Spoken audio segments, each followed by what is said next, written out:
Pelo sinal da Santa Cruz, livra-nos Deus, Nosso Senhor, dos nossos inimigos, em nome do Pai, do Filho e do Espírito Santo. Amém. Meu Senhor e meu Deus, creio firmemente que estás aqui, que me vês, que me ouves. Adoro-te com profunda reverência. Peço-te perdão dos meus pecados e graça para fazer com fruto este tempo de oração.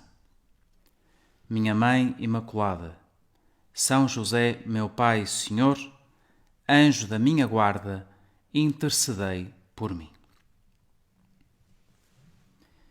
Aqui estamos a fazer a nossa oração diante de Jesus no sacrário, diante do seu sagrado coração que nos vê e que nos ouve.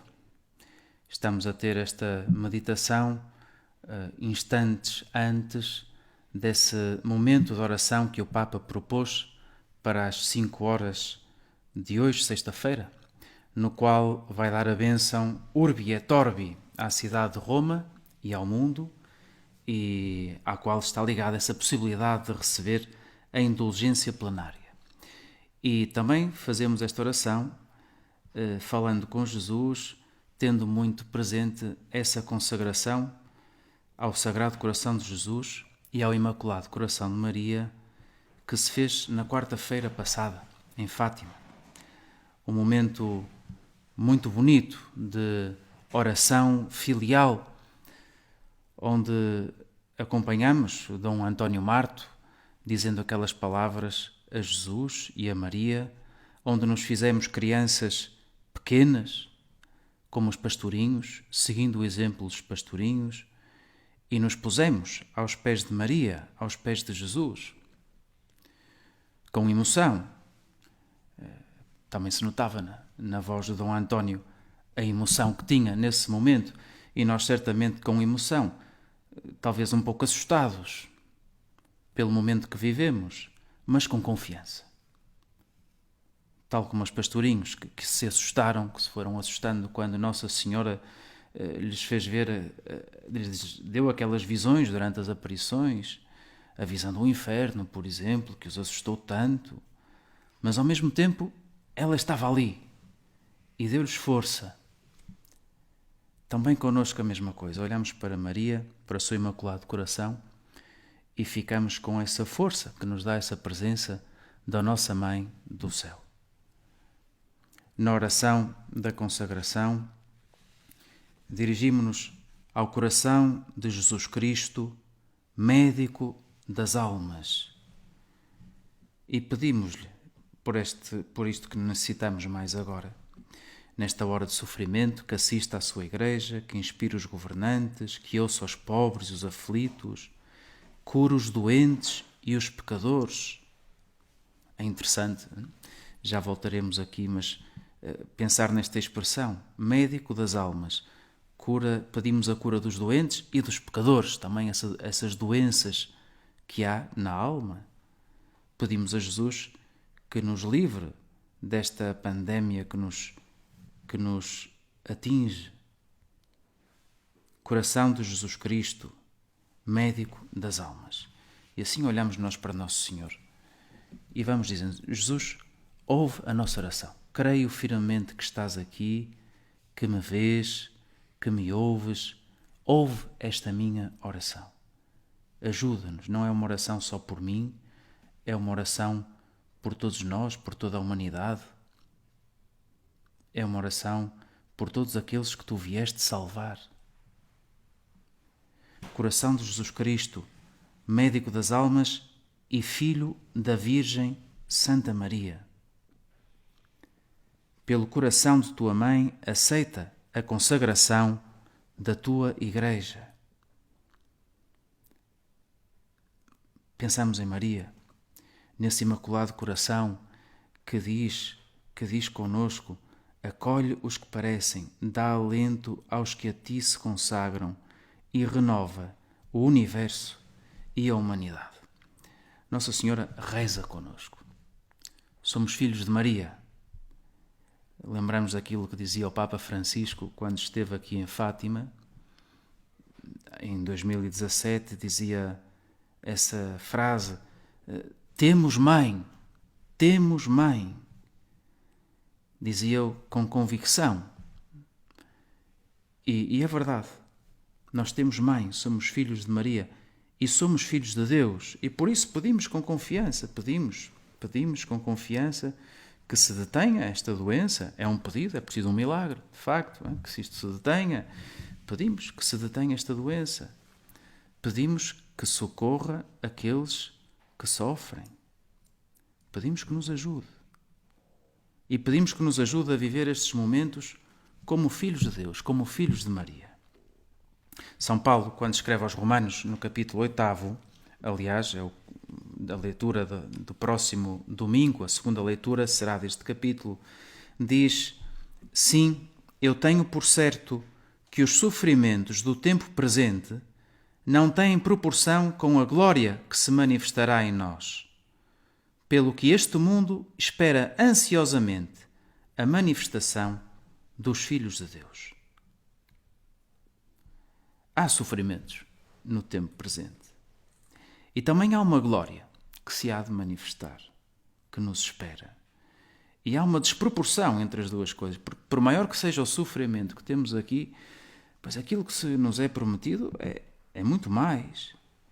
E este mesmo mundo espera ansiosamente esta manifestação dos filhos de Deus. Poderíamos pensar também, aplicando agora estas circunstâncias, que nós ajudemos quem temos ao nosso lado a viver, a passar por estas dificuldades com a confiança, com a fé de um filho de Deus.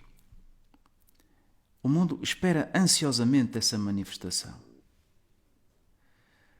Aqui, olhando para Jesus, podemos pedir-lhe: Jesus, contigo dirijo-me ao Pai e rezo que eu me manifeste como um filho de Deus, que eu me comporte como um filho de Deus e que eu saiba manifestar aos outros que são chamados a viver como os filhos de Deus. Nestes dias, todos nós mudamos o nosso comportamento do dia a dia. Teremos todas as nossas experiências, coisas que achamos mais divertidas, coisas que custam um bocadinho mais, porque todas elas saem um bocadinho da rotina do dia a dia, porque estar fechado em casa assim o exige. E é engraçado ver por aí fora como vão surgindo todo tipo de atividades, também aqui no Shannon, não é? As atividades que se vão fazendo, os enigmas, as coisas para resolver, os prémios para quem ganha os enigmas, todo esse tipo de coisas são muito interessantes, todo tipo de desafios. Vemos como a imaginação de algumas pessoas de facto é extraordinária, não é? Também no YouTube e todos esses vídeos que vão surgindo e circulando por WhatsApp agora mostram isso, uma imaginação extraordinária que toda a gente tem quando há tempo para pensar e para parar um bocadinho.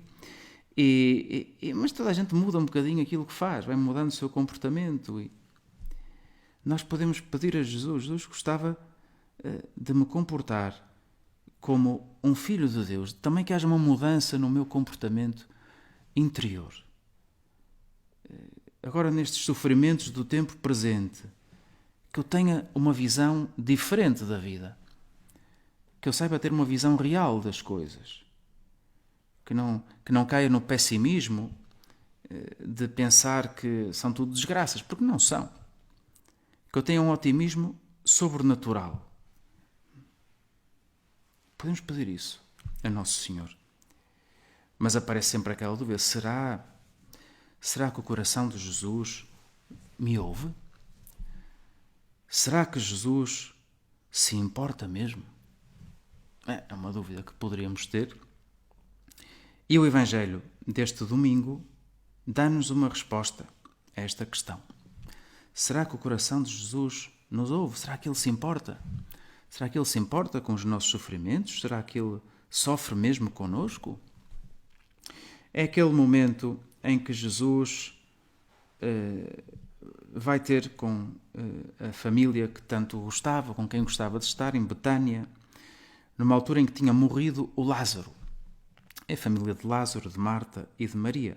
Betânia, como bem se sabe, estava perto de Jerusalém, 3 km perto de Jerusalém, e tinham ido muitos judeus visitar Marta e Maria e acompanhá-las naquela hora de dor, dar-lhes condolências pela morte do seu irmão. E conta-nos o evangelista que quando ouviu dizer que Jesus estava a chegar, Marta saiu ao seu encontro, enquanto Maria ficou sentada em casa. Marta é sempre aquela mais mexida, mais dinâmica e, sobretudo, vê-se que deveria ter mais forças. E foi ter com Jesus e disse-lhe a Jesus com toda a naturalidade, com toda a simplicidade, falava com Jesus como quem fala com um amigo mesmo. Senhor, se tivesse estado aqui, meu irmão não teria morrido. Mas sei que mesmo agora, tudo o que pedires a Deus, Deus te concederá. E Jesus respondeu-lhe. Deu-lhe uma resposta que ela interpretou de uma maneira, disse-lhe, o teu irmão ressuscitará. E Marta respondeu, sim, eu sei que há de ressuscitar na ressurreição do último dia. Mas Jesus queria dizer algo mais. Disse-lhe Jesus, eu sou a ressurreição e a vida. Quem acredita em mim, ainda que tenha morrido, viverá. E todo aquele que vive e acredita em mim, nunca morrerá. Acreditas nisto? Disse-lhe Marta, acredito, Senhor, que tu és o Messias, o Filho de Deus, que havia de vir ao mundo. E depois disto, Marta mandou chamar Maria e disse-lhe, olha, o mestre está ali e manda-te chamar. E Maria levantou-se e foi ter com Jesus. Ali estava aquela multidão, ainda à volta de Marta, à volta de Maria, e ao verem que Maria estava a sair de casa para ir ter com Jesus, foram atrás dela, pensando que ia ao túmulo lamentar-se e chorar ali diante do túmulo, mas viram que ali estava Jesus. E então Maria, logo que viu Jesus, caiu aos pés de Jesus e disse-lhe, Senhor, se tivesse estado aqui, o meu irmão não teria morrido. Jesus, ao vê-la chorar, e vendo chorar também os judeus que vinham com ela, comoveu-se profundamente e perturbou-se. Será que Jesus se importa? Perguntávamos há bocadinho. Será que Jesus se importa? Jesus, ao vê-la chorar, e vendo chorar também os judeus que vinham com ela, comoveu-se profundamente. Importa. Perguntou depois onde é que o pusestes, e eles levaram-lhe ao sítio, e Jesus chorou, tal ponto que os judeus diziam, vede como era seu amigo. Realmente, estes sofrimentos, ver a morte daquele seu amigo, tocou no coração de Jesus. Jesus, tu, Senhor, és verdadeiro Deus e és verdadeiro homem. Tens um coração que também é humano e que chora e que sofre também com o sofrimento dos outros, com a morte, com as doenças, com as epidemias, com as pessoas que têm que ficar fechadas em casa, e com aqueles que estão no hospital, com aqueles que cuidam deles e que ficam esgotados e cansados e perdem um bocado a esperança em alguns momentos. Isto, para ti, Senhor, não é indiferente. Jesus importa-se, sim. Mas então vem a outra pergunta que é lógica, mas se ele se importa, será que pode fazer alguma coisa? E também o Evangelho nos dá uma resposta. Jesus, intimamente comovido, chegou ao túmulo. Era uma gruta, com uma pedra posta à entrada. Disse Jesus, tirai a pedra. E Marta, a irmã do Lázaro, respondeu, já cheira mal, Senhor, pois morreu há 4 dias. Já tinham passado 4 dias. Disse Jesus, eu não te disse que se acreditasses, verias a glória de Deus? Tiraram então a pedra. E depois Jesus, levantando os olhos ao céu, disse, Pai, dou-te graças por me teres ouvido. Eu bem sei que sempre me ouves, mas falei assim por causa da multidão que nos cerca, para acreditarem que tu me enviaste. Dito isto, bradou com voz forte: Lázaro, sai para fora. O morto saiu, de mãos e pés enfaixados com ligaduras e o rosto envolvido num sudário. É um bocado assustador, não é? Esta visão do Lázaro a sair do sepulcro depois de 4 dias. E Jesus disse: desligai-o e deixai-o ir. Então muitos judeus que tinham ido visitar Maria, ao verem o que Jesus fizera, acreditaram nele. Sim, Jesus pode. Jesus pode fazer milagres. Jesus pode até dar a vida a um morto. Há pessoas que pensam que os milagres que se relatam no Evangelho têm todos uma explicação científica, vá lá. Há sempre algo que pode explicar aquilo que aconteceu. Muitos deles, com certeza, dizem alguns são uma autossugestão. As pessoas são sugeridas por aquilo que Jesus diz e algo parecido ao efeito placebo. Ao efeito placebo do medicamento ou aquilo que acontece com as criancinhas pequenas, quando aquele fenómeno que todos nós já vimos e às tantas aconteceu connosco também. Uma criança, sei lá, entala um dedo numa porta e fica ali a berrar quando é pequenina e depois chega a mãe e dá um beijinho no dedo e já estás bom? Sim, já estou bom. Não aconteceu nada com aquele beijinho, obviamente, não é? Mas a criança já teve aquele carinho, não é? Ou uma pessoa ou às vezes isto vê-se nos acampamentos, uma grande dor de cabeça, dói muito a cabeça, precisa de alguma coisa, põe-se um bocadinho de açúcar num copo de água, dá-se o copo de água, este medicamento é mesmo bom, já estou completamente curado. Ok, pronto, ainda bem que funciona, não é? É um placebo, algo que se estuda e que de facto é eficaz.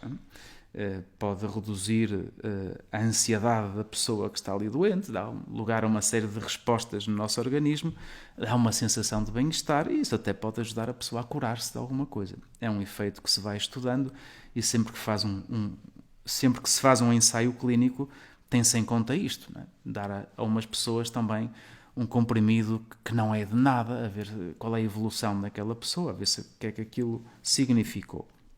Assim explicam alguns que um cego começasse a ver, porque, enfim, foi Jesus que sugeriu aquilo, e então ele próprio, autossugerindo-se, recuperou a visão, ou um paralítico começasse a andar, e assim há muitas pessoas que explicam isso. Mas, talvez no tempo de Jesus, já alguns dissessem isso. Este homem realmente não estava bem cego, ou não era bem paralítico, havia ali qualquer coisa. Mas ver alguém que morreu e está 4 dias morto e enfaixado e volta à vida é diferente, não é? Aí não dá para sugerir nada porque a pessoa está morta. Não lhe dá para sugerir olha, agora vais ficar bom, porque ele não está a ouvir nada, ele já está morto mesmo. De facto, este milagre foi um milagre extraordinário e que estava mesmo morto, até porque as pessoas à volta já diziam já cheira mal, não é? Portanto já havia sinais de que aquele cadáver estava em decomposição. O Senhor fez este milagre. Porque é Deus. Porque tem este poder sobrenatural, o mesmo poder de Deus. Quando Deus fez o céu e a terra, como se relata no livro do Gênesis, e diz agora faça essa luz, agora isto, agora aquilo outro, as coisas iam aparecendo. Não é? Segundo esse relato, que pretende significar isto, é pelo poder de Deus que as coisas aconteceram. Tem esse poder. Do nada fazer algo. Só Deus é que tem esse poder. Nós podemos, quando muito seguir o nada se perde, tudo se transforma, mas o criar a partir do nada, só mesmo Deus. E Jesus tem este poder, porque é Deus. Pode devolver-nos a vida, até como fez com o Lázaro. Pode fazer milagres, e faz. E faz milagres. Não é o normal, porque senão não seriam milagres. Mas realmente também faz milagres. Mas mais importante do que isso é pensar, ou lembrarmos deste diálogo de Jesus com a Marta, naquela vida sobrenatural, a vida da graça, que é o mais importante. Nós estamos feitos para essa vida eterna. Todos temos um tempo limitado aqui nesta terra. O próprio Lázaro, não é? O homem que morreu 2 vezes, não é? Efetivamente, não é? O Lázaro morreu uma vez, depois ressuscitou, Jesus ressuscitou, mas depois, mais tarde, não sabemos quando, porque não vem nos Evangelhos, mas também morreu, não é? Não temos hoje ninguém que reivindique ser o Lázaro que Jesus ressuscitou, aí com um escritório a dar consultas. Não, morreu depois. Mas há uma vida eterna para a qual todos estamos feitos e essa vida não acaba. E é essa vida que nós temos de desejar e ao mesmo tempo é uma vida que nós já podemos ter agora. Quando nesta consagração que fizemos na quarta-feira falava o Dom António Marto, em nome de todos nós, ao coração de Jesus Cristo, médico das almas, dizia isso: cura os doentes e os pecadores. Talvez agora possamos pedir isto a Jesus. Jesus, cura os doentes, sim, é aquilo que nos aflige. Cura também os pecadores, cura-me a mim. Todos somos pecadores. Cura os doentes e os pecadores. Tu que és médico das almas. Tu que nos vieste salvar. E esta vida que nós podemos ter dentro de nós, a vida da graça, a vida sobrenatural, é algo que é muito mais importante, é o mais importante que nós poderemos ter. Esta capacidade de amar a Deus, de amar o próximo. Há pessoas que estão vivas agora aqui nesta terra, mas que por dentro parece que estão mortas. Não têm essa vida sobrenatural. Isso nota-se. Não falo só daquelas pessoas que visivelmente uma pessoa diz há aqui algo de errado, não é? Grandes assassinos, serial killers, não é? Que a gente assim... Não, mas nota-se quando há egoísmo, quando há pessoas que são incapazes de fazer algo pelo outro, quando são incapazes de viver a justiça, ou são incapazes de perdoar alguém. Há aqui alguma coisa que está errada. Esta pessoa está doente na alma, precisa de ser curada. E isso é Jesus Cristo, médico das almas, que é capaz de fazer. Tem poder para curar uma doença, mesmo uma doença que seja, já cheira mal há 4 dias, né? Mesmo uma doença que seja já prolongada, que se vá arrastando. Nosso Senhor tem poder para dizer num momento, sai para fora, como fez com Lázaro, aproximando-se à porta daquela gruta onde ele estava, sai para fora. O Lázaro não pediu nada. Nós sim podemos pedir. Quando vemos estas doenças dentro de nós, estas doenças da alma, podemos pensar naquilo que diz aquele salmo, não é? Das profundezas clamo a ti, Senhor. Ouve, Senhor, a minha voz. Senhor, ajuda-me. Senhor, cura-me. Coração de Jesus, médico das almas, cura os doentes e os pecadores. Dá-me essa vida sobrenatural. Muitas vezes teremos nós de recuperar essa vida, porque a podemos perder. Quando se ofende gravemente a Deus, sabemos que perdemos esse chamado estado de graça. Já não estamos na graça de Deus. Quer isso dizer que nós que somos feitos para ser templos do Espírito Santo, para ter Deus dentro de nós, expulsamos Deus da nossa alma. Se por desgraça isso alguma vez acontece, também sabemos que é o próprio Deus que vem na nossa ajuda, é o pai do filho pródigo, não é? Que vê o filho fazer-lhe aquela... Enfim, tem a ter aquela atitude terrível, não é? Abandoná-lo, ir-se embora, gastar o dinheiro todo e, no entanto, desde o primeiro momento está à espera que ele volte. No entanto, está à espera que ele volte para o poder perdoar. E é assim que Nosso Senhor faz connosco. Senhor, que estejas sempre dentro, que eu nunca te expulse da minha alma. É um pedido que lhe podemos fazer ao Sagrado Coração de Jesus, um pedido que podemos fazer através do Imaculado Coração de Maria e rezar com ela: Senhor, que eu nunca te expulse da minha alma. Que se note esta mudança nesta quaresma na qual nós estamos. Que se note essa mudança. Aquilo que líamos há bocadinho, este mundo espera ansiosamente a manifestação dos filhos de Deus, que eu também seja capaz de mostrar isto às outras pessoas, que agora toda a gente pensa um bocadinho mais na vida, no sentido da vida. Realmente, não é? Todos nós pensamos um bocadinho mais nisso. Que se deem conta de que há uma vida sobrenatural, que há uma vida que nós podemos viver já agora, não é algo assim de esquisito. É ver as coisas que vamos fazer no dia a dia com uma nova luz, como filhos de Deus. Quando, por desgraça, expulsamos Deus da nossa alma, se isso acontecesse, pois rapidamente teríamos de pedir perdão e de voltar a Ele. Sabemos que o meio normal que Jesus nos deixou para recuperar a graça é precisamente um sacramento, o sacramento da confissão.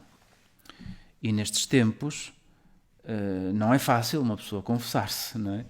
Há quem ainda tenha esta possibilidade, porque ainda há confissões em vários sítios, onde se respeitam as medidas de segurança, todas as distâncias, a separação, para que não haja nenhum contágio. Se fosse esse caso, pois, enfim, é sempre possível para quem pode confessar-se ainda dessa maneira, mas a verdade é que muitas pessoas não vão poder confessar-se antes da Páscoa, que é uma altura do ano muito propícia nesta Quaresma, com muitas celebrações penitenciais, para se aproximar do Senhor e pedir-lhe perdão. E claro, isto pode, por um lado, deixar-nos um bocadinho tristes e pensar, que pena, até poderia deixar alguma pessoa um bocado angustiada e dizer assim, bom, e como é que isto vai ser, e como é que eu posso fazer, e como é que eu não posso sair de casa, não tenho essa possibilidade, ou estou doente, ou estou em quarentena mesmo e não posso mesmo sair, ou que desgraça, não é? Não. Lembremos que o Nosso Senhor está interessado em perdoar-nos, e o sacramento da confissão é um meio para recebermos essa graça de Deus. O Papa Francisco explicava que Deus pode perdoar também de outros modos. Dizia-o esta semana: sei que muitos de vocês, na Páscoa, se vão confessar para se encontrarem com Deus, mas muitos hoje poderiam dizer-me: onde é que eu posso encontrar um sacerdote, um confessor, já que não podemos sair de casa? E eu quero fazer as pazes com o Senhor. Eu quero que Ele me abrace, que o meu Pai me abrace. Como posso fazer se não encontro sacerdotes? Faz o que diz o Catecismo, dizia o Papa, numa homilia de uma missa que celebrou esta semana. Faz o que diz o Catecismo. Se não encontras um sacerdote para te confessares, fala com Deus, Ele é o teu Pai, e diz-lhe a verdade. Senhor, fiz isto, isto e isto. Perdoa-me. E pede-lhe perdão de todo o coração, com um ato de contrição. E promete-lhe: depois vou-me confessar, mas perdoa-me agora. E imediatamente, diz o Papa, voltarás à graça de Deus. Penso que é interessante prestarmos atenção a isto. Aquilo que se chama fazer um ato de contrição perfeita, que pode dar, que dá efetivamente esse perdão das nossas faltas. A confissão sacramental é o meio normal para receber esse perdão. E é esse que se deve usar sempre que possível. Nós estamos numa situação tão extraordinária que temos de pensar que a contrição efetivamente ocupa o primeiro lugar.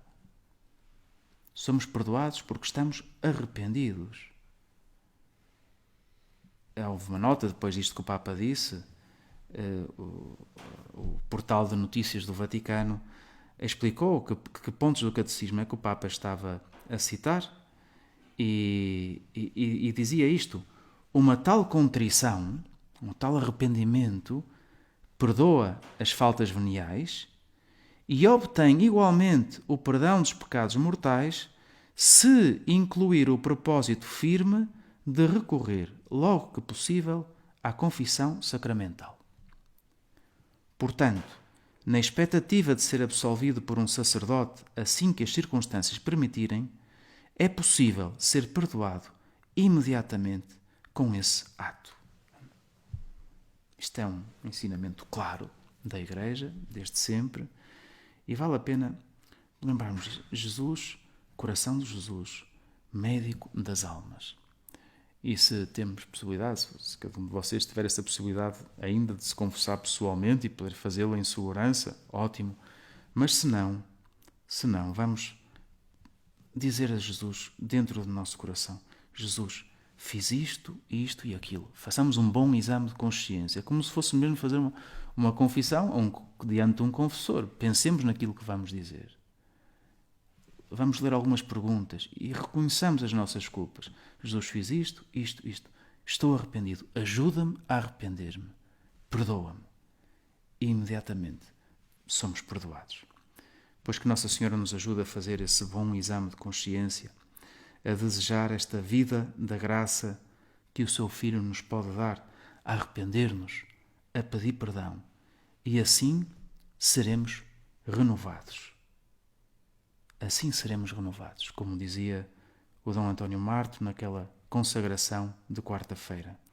Seja o Imaculado Coração de Maria a quem nos entregamos a dizer conosco: nesta singular hora de sofrimento, acolhe os que parecem, dá alento aos que a ti se consagram e renova o universo e a humanidade. Dou-te graças, meu Deus, pelos bons propósitos, afetos e inspirações que me comunicaste nesta meditação. Peço-te ajuda por as pôr em prática. Minha Mãe Imaculada, São José, meu Pai e Senhor, anjo da minha guarda, intercedei por mim.